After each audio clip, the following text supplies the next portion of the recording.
Assalamualaikum warahmatullahi wabarakatuh. Selamat datang di Ide Santri. Pada kesempatan kali ini saya akan mendemonstrasikan sebuah aplikasi untuk membantu lembaga pendidikan Islam, baik itu pesantren maupun madrasah. Aplikasi ini saya buat menggunakan Microsoft Office Access. Jadi sebelum Anda menggunakan aplikasi ini, pastikan akses terinstall di komputer Anda. Seperti ini. Umumnya jika di komputer Anda sudah terinstall Word, Excel, PowerPoint, di sana juga terinstall Microsoft Office Access karena itu merupakan satu paket. Aplikasi ini dapat berjalan dengan baik pada Office 2010 atau yang lebih baru. Sedangkan untuk Office 2007 saya belum melakukan uji coba. Aplikasi ini saya berikan secara gratis, namun saya tetap menyediakan versi berbayar. Untuk link download nanti saya sertakan di deskripsi video. Dengan menggunakan aplikasi ini, Anda bisa bekerja secara tim. Jadi, jika di kantor Anda terdapat beberapa komputer, masing-masing komputer tersebut hanya perlu terhubung ke data yang sama.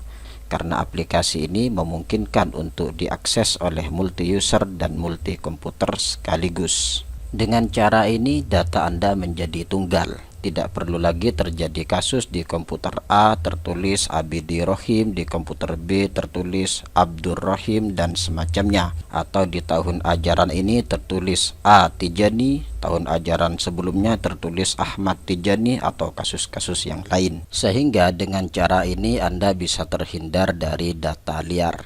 Untuk Anda saya berikan dua fitur basic, sekretariat dan madrasah. Untuk yang lain bisa Anda dapatkan melalui upgrade. Kita mulai dari halaman sekretariat, klik di sini. Ini adalah tampilan awal dari halaman sekretariat. Ada riwayat status di sini, nanti Anda bisa dengan mudah mengetahui kapan dia berhenti, kapan dia aktif. Misalnya saya tampilkan semua data. Ini misalnya santri dengan nama Hafi aktif pada tanggal sekian, berhenti pada tanggal sekian. Kemudian di selanjutnya juga ada riwayat kelas. Pada tahun ajaran ini dia ada di kelas 1 Banin, kemudian tahun ajaran berikutnya ada di kelas apa misalnya. Begitu juga dengan riwayat domisili. Anda juga dengan mudah melakukan sortir data. Misalnya saya tampilkan yang Bangkalan saja seperti ini, ada 2 orang. Saya tampilkan misalnya yang berasal dari Pamekasan. Di sini ada 399 orang. Kemudian dari Pamekasan kita sortir lagi seperti ini misalnya. Kemudian Anda bisa mengklik tombol ini untuk melakukan print out. Misalnya saya print beberapa data standbook misalnya seperti ini. Anda juga bisa melakukan pencarian. Misalnya kita cari dengan nama Rizky. Ada 1 orang dengan nama Rizky. Saya tutup. Kemudian di sini ada tombol pencarian orang tua, pencarian wali. Ada data anaknya di bawah, sehingga misalnya orang tua atau wali memiliki beberapa anak, Anda bisa dengan mudah mengetahui siapa saja anak mereka. Misalnya seperti ini, ada 4 orang di sini. Saudara Makur dan Eroh ini memiliki 4 anak yang sekolah di lembaga ini. Saya tutup. Klik di sini untuk kembali ke halaman awal. Sekarang kita beralih ke halaman madrasah. Klik di sini. Pada halaman ini Anda dengan mudah mengetahui data-data murid per tahun ajaran, per tingkat dan per kelas. Misalnya saya tampilkan pada tahun ajaran 4243, data murid ibtidaiyah, data murid sanawiyah. Saya tampilkan 2 Banin misalnya. Dengan menggunakan aplikasi ini, Anda bisa mengurangi aktivitas tahunan Anda. Tahun ajaran baru, buat data baru, sebuah rutinitas yang sungguh melelahkan. Anda juga dengan mudah mengetahui riwayat nilai dari masing-masing murid. Misalnya saya klik di sini untuk menampilkan halaman murid.